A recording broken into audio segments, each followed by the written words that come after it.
Hi, everyone, and welcome to the MEFA podcast. My name is Jonathan Hughes.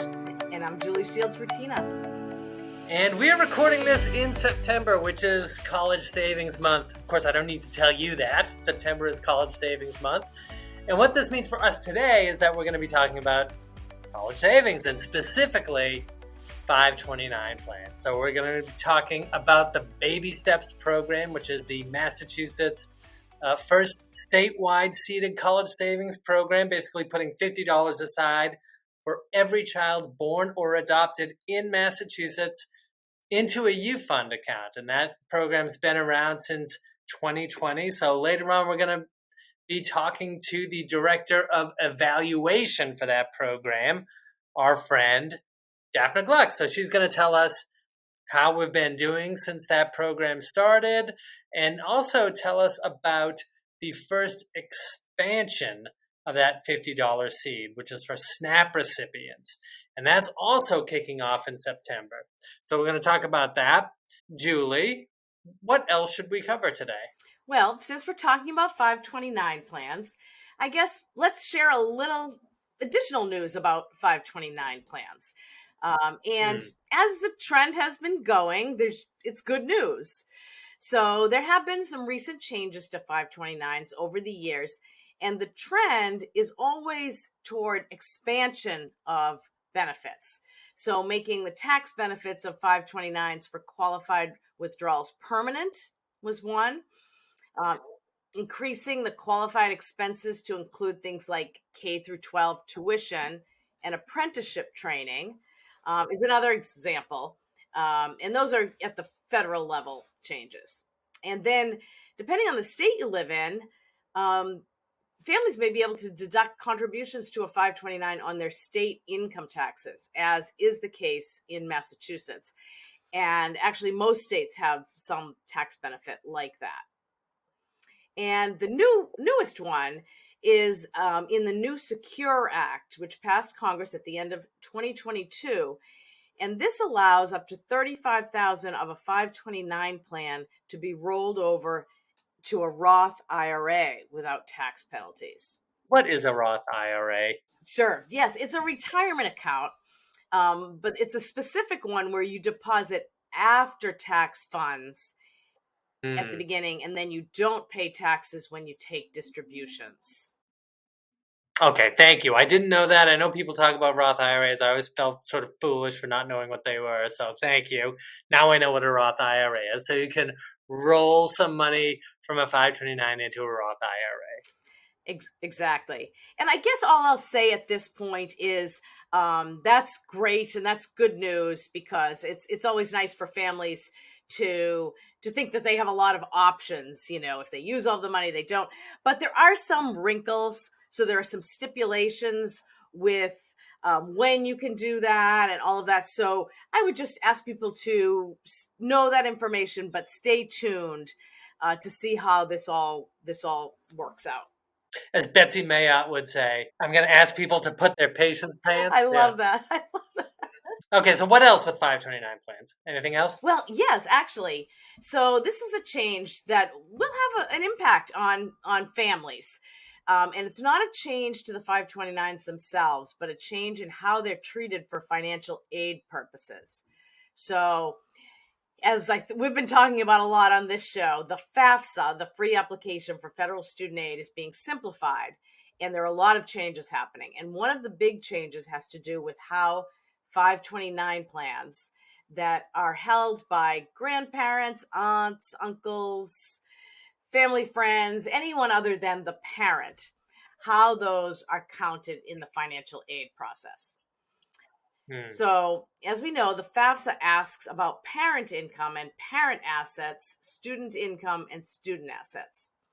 And so if a parent owns a 529 account for a student, the account is considered a parent asset. And that means that just a small part of it will count in determining what the family can pay for college. And when I say small part, the figure is no more than 5.6% of it. So that's a good thing. And that hasn't changed with the new FAFSA, right? That's still the same. Exactly. So parent assets treated at that very low amount.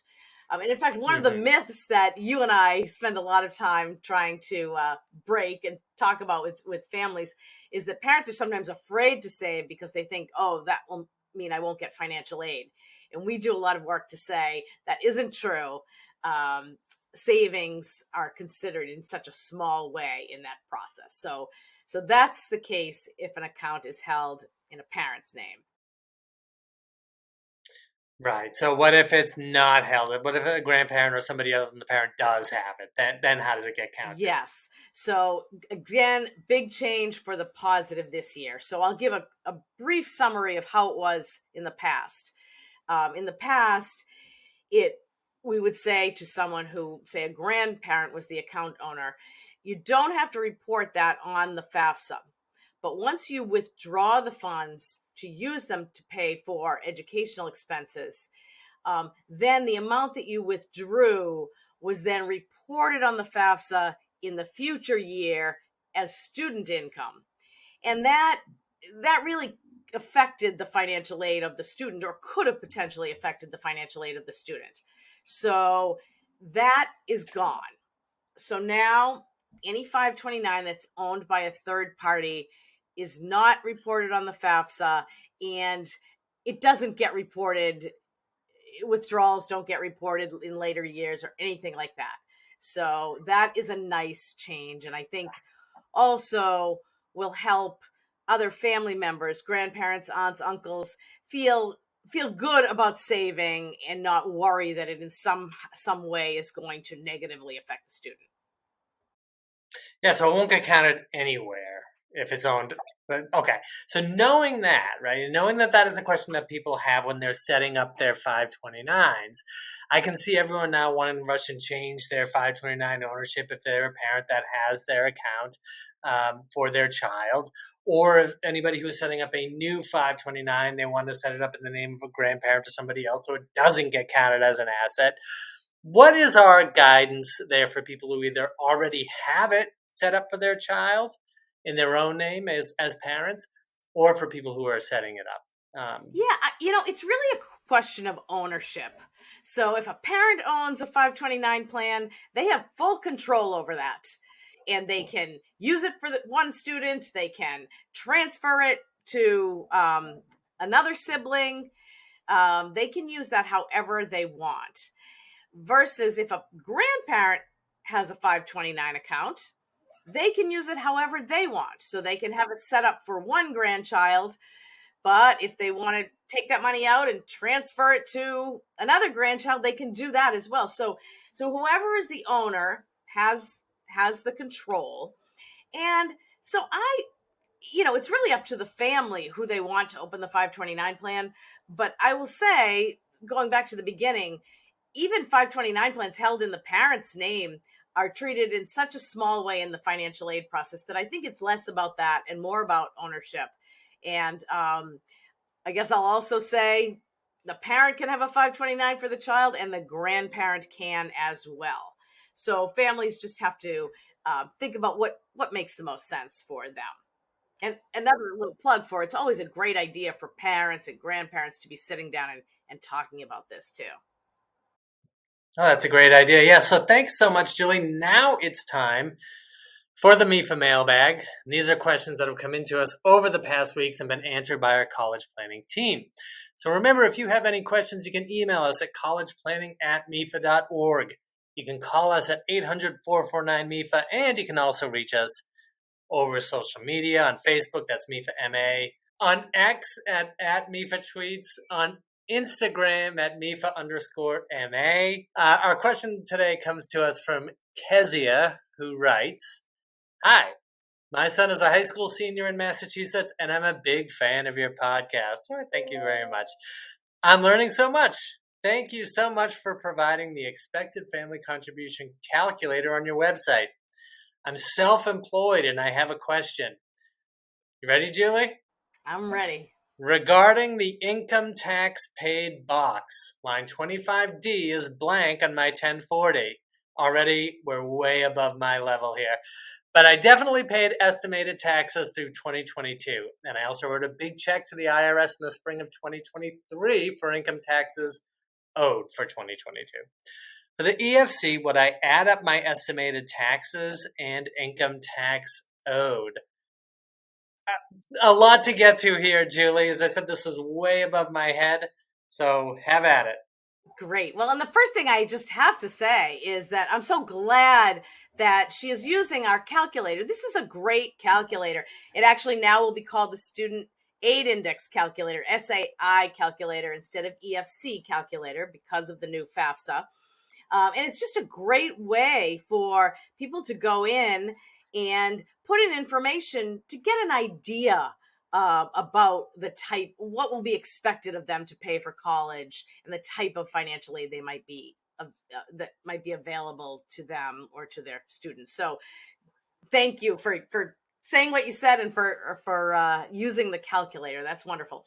So the answer is yes, she is correct. That's she would add those two together to find out what the IRS is, what the FAFSA and in turn this calculator are trying to get at are how much tax a family actually paid in that tax income year. So in this case, 2022. So they want to know the income and then the full tax paid. And so that means, anything that was paid estimate, anything that was owed at the end that they had to pay. Now, if they had received a refund, then that would have been subtracted from that. So they're trying to get the actual amount the family needed to pay for 2022. And so in her case, she would add up her estimated taxes and her income tax owed. All right. Well, thank you very much, Julie. One more time, if you have any questions, you can email us at collegeplanning@mefa.org. You can call us at 800-449-MEFA. Our Facebook is at MEFA MAX, MEFA Tweets, and Instagram at MEFA_MA. Remember, we have a bench of college guidance experts waiting to answer your question. Now let's go to my conversation with BabySteps Daphna Gluck. BabySteps is the first statewide seeded children's savings account in Massachusetts. The program was launched back in January of 2020 and developed by the Massachusetts Office of Economic Empowerment. MEFA, of course, is very excited to be an active partner in the program. You may remember that we had Elena Van Tassel, the director of the Massachusetts Office of Economic Empowerment, on our show to talk about the program before, but that was a long time ago. So here to talk to us about the progress of the program, how we're doing, how we reach folks, and to give us some exciting news about the program, well, who better to do that than BabySteps Director of Program Evaluation herself, our friend Daphna Gluck. Hi, Daphna. Welcome to the show. Hi, Jonathan. How are you? Good, good. I'm excited to have you on. I'm excited to be here.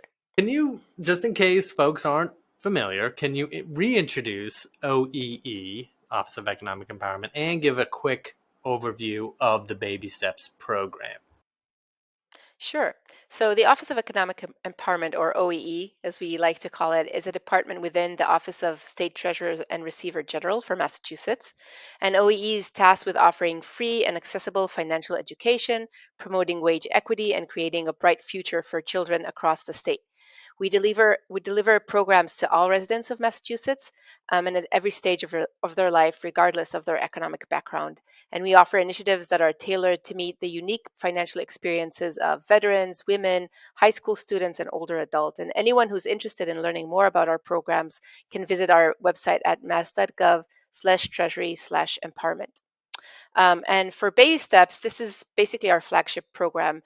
The goal of BabyStep is to tackle big issues like college affordability or increasing the share of Massachusetts residents who go through post-secondary education by getting families to start saving for the post-secondary education as early as possible. We launched in 2020 following 2 pilot programs that ran in several gateway cities in Massachusetts. The current program, BabySteps, provides family with a $50 seed deposit to start saving for their child's post-secondary education. Basically, every child who is born or adopted in Massachusetts is eligible to receive this seed deposit if their family, or anyone else for that matter, opens a MEFA U.Fund 529 account for them. We also work to encourage families and support them in opening the account for their children through a network of community partners all through Massachusetts. And finally, the program offers families access to free financial education related to saving for post-secondary education. Great, thank you so much. And we'll put a link in the show notes to the Massachusetts Office of Economic Empowerment, and obviously to Baby Steps as well. But we've had a few years now, as we both mentioned. It launched back in January of 2020, along with the pandemic. But let's talk about how we're doing. Sure. So, and this is like data from this week. Since 2020, we've had a total of 27,838 accounts that have been opened and funded with a $50 seed. In terms of the share of babies that participate in the program, if we look at babies that were born from 2020 to 2022, it's over 13%. There's still a few more babies in 2022 who can open an account until the end of 2023, so it'll grow just a little bit. But yeah, 30% is a great number. It exceeds the early expectations for a 10% take-up rate. And there's also, we do see also some growth year to year. Um, and an even better indication of the program's success is just the overall growth in babies under the age of 1 who have a U.Fund 529 account open for them. And in a recent study we've had done by the Institute for Economic and Racial Equity at Brandeis University, they found that there is a 16% increase in the share of babies under 1 who have the U.Fund 529 account. And this shows that the program is getting more families to start saving early for their child's education.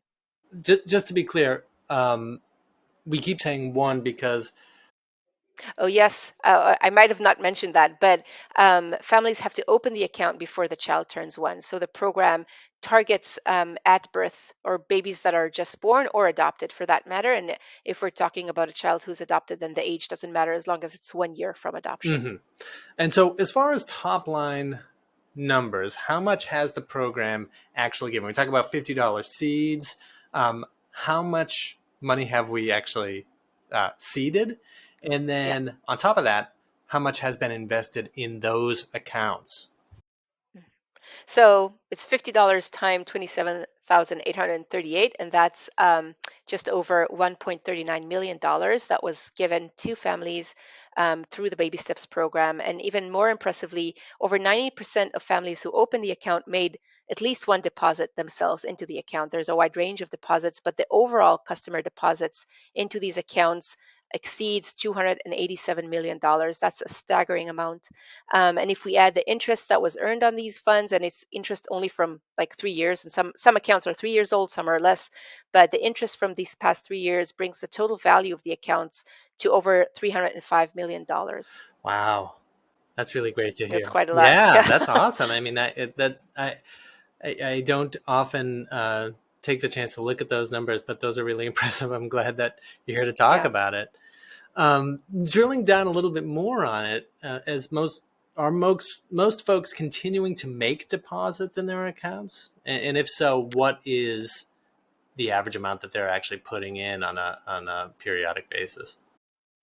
Yeah, so this is very interesting, and we see a large variance in the way families are behaving with their accounts. So, as I mentioned, over 90% made at least one contribution, but some of them make regular contributions, some made only one, and also the size of the individual contribution can vary quite significantly. So, if we look at the amount, the median contribution, and I like to look at medians because there is a high variance, is $4,250 per account. That's the Yeah, that's the sorry. total amount that they have contributed. Then, Yes. okay. So the median total contribution per family is 4,250. The average is much higher than that because we have not many, but a few accounts with very, very high Mm. contributions in them. But if we look at the distribution of those contributions, then 25% of customers contributed less than $1,500. So that's the first quartile. And at the end of the spectrum, 25% contributed more than $11,000. So that's the top end of the quartile. So we do see a very, very wide variance in the contributions. And if we look at the frequency, about 30% or about a third actually of Baby Steps account holders have an automatic deposit set through the 529 account manager for Massachusetts, which is Fidelity Investment. And it's likely that there are more people who have this sort of automatic contribution, meaning that they have an automatic deposit every month or every quarter into their account, and they can do it also through their employer or through their credit cards, and we don't know about that.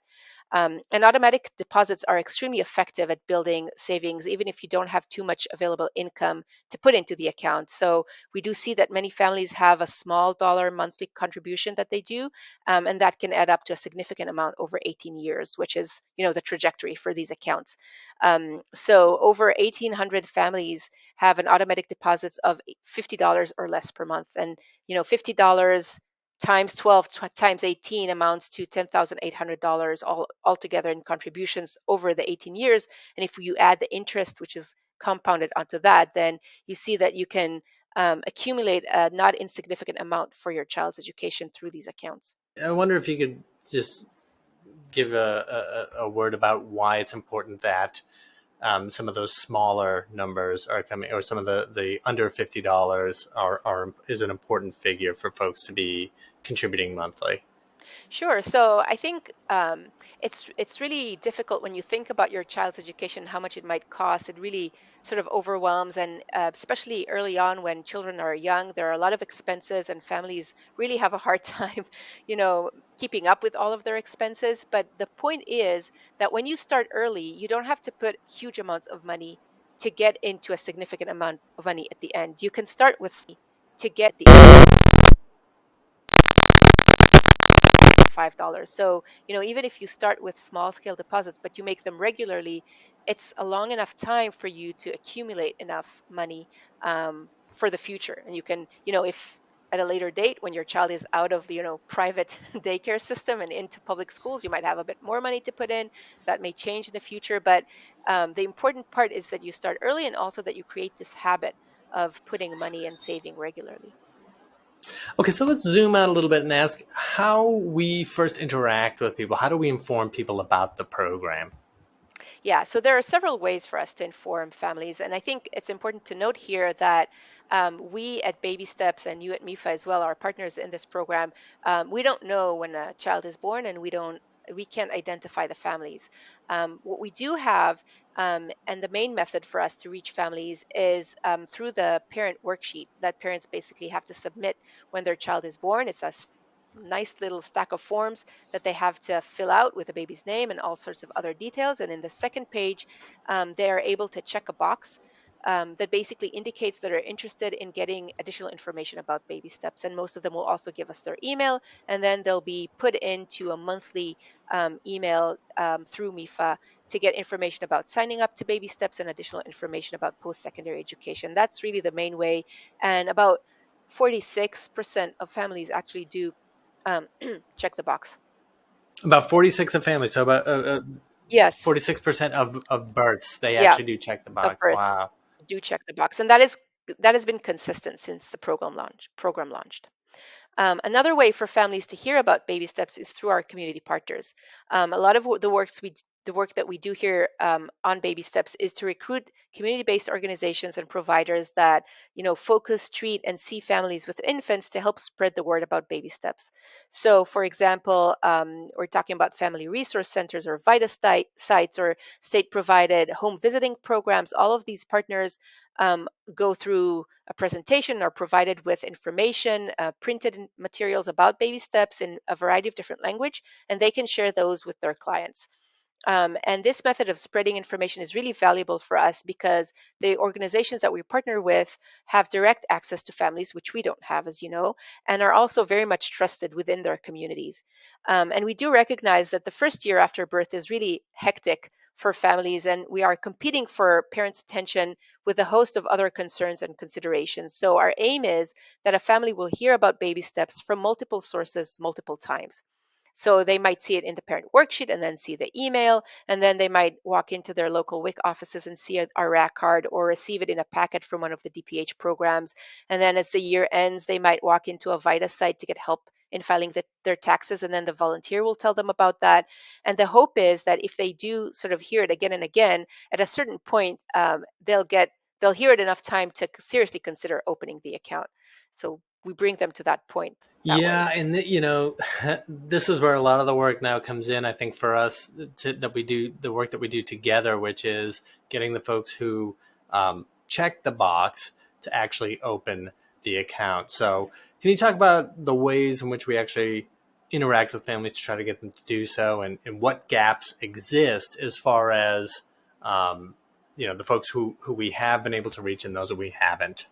Sure. So yeah, as we sort of talk, the first hurdle is just getting parents' attention, and then after getting their attention, they need to open the account. And in some cases, parents might need additional help to do that. Some cases, it's fairly easy. The enrollment process is not necessarily too cumbersome. It doesn't, and you would know more than anyone, it doesn't take too long. But there are some elements within the account opening process that can be intimidating or challenging for people, especially if people have not opened a savings or an investment account in the past, or people whose main language is not English. So their main language that they're proficient in is not English. So there might be some terms that they're not sure about, that they are intimidated about.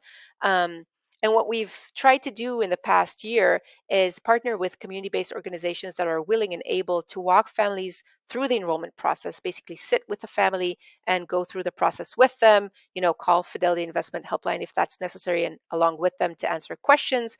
And these organizations will provide, they're usually the type of organizations that also provide assistance signing up to other benefits like SNAP or fuel assistance. Some of them provide financial coaching, so that's sort of in line with what we're doing with Baby Steps. At the moment, we have 8 enrollment hubs in Springfield, Greenfield, Worcester, Southbridge, Lawrence, East Boston, Quincy, and Cambridge. And I think our outreach efforts are really focused right now on increasing and enhancing our enrollment hubs. We want to have one in every major city, and as well as obviously the Berkshires and on the Cape. And if there are any organizations that are listening to the podcast and have some interest in becoming an enrollment hub, I'm going to give this little push. You can reach out to us, and our website also has our information to tell us about it. Let's talk about the most recent development, which is the first additional funding element that we've added. And this is for SNAP benefit recipients. So, can you talk about that? What is it, and how do people take advantage of it, and how did it come about? Yes, this is the most exciting thing for me to talk about. So, Snap into Baby Steps, that's the name of the program. It's a 1-year pilot that we will launch later on in the summer. And in this pilot, every baby who is themselves enrolled on Snap will be eligible to receive an additional $120 from the Baby Steps program into their account, into their U.Fund account. The money will be deposited in 12 monthly deposits of $10. And Snap into Baby Steps is our first attempt to create a progressive element within Baby Steps. And it's in line with our overall strategy of what we call targeted universalism, meaning that the program itself is universal and every baby born in Massachusetts is eligible to participate. But then we try to add additional component and do outreach that will reach those families who will benefit most from this program. And we hope that also through these monthly deposits will encourage families into the habit of engaging with their account. So hopefully they'll sort of look and the balance on a monthly basis to see the money come in, and that sort of creates this habit. And it's very similar to what we talked about earlier about the habit of saving and the monthly automatic deposits. And we know that some of the benefits of like savings accounts have to do with the awareness and the engagement with the account. So to sign up, which is the important part, families will have to complete a form. It's a fairly simple form that gives us some basic information about the child and about the family. And that information allows us to verify the child's eligibility, meaning that they are indeed enrolled on SNAP and that their account is a Baby Steps account. And they will be able to sign up to SNAP into Baby Steps up until the child is 18 months old. So it's a little bit confusing there. I'll break it down. You can open the Baby Steps account until the child is 1 year old. But we wanted to give a little bit of extra time for families to sign up into the SNAP benefit so that if, for example, they open the Baby Steps account only when the child was, almost 1 year old, they won't have to rush to sign up for SNAP. So they have an extra six months to fill out the form and sign up into Snap into Baby Steps. And everyone who signs up will get the same $120. So it doesn't matter when you sign up, you will get the 12 monthly deposits of $10. And we really do hope that with this initiative, we can increase our take-up rate in incomes where people have low to moderate income, where we have a lower take-up rate for baby steps. And also, it's just our way of giving more to people who need it more. And the best place to start is by getting into our website, which will be mass.gov/snap into baby steps. Okay. Now, we've talked a lot about accounts and dollars and, sort of hard data. But if we can talk a little bit more about some of the broader implications and some of the broader goals of the Baby Steps program.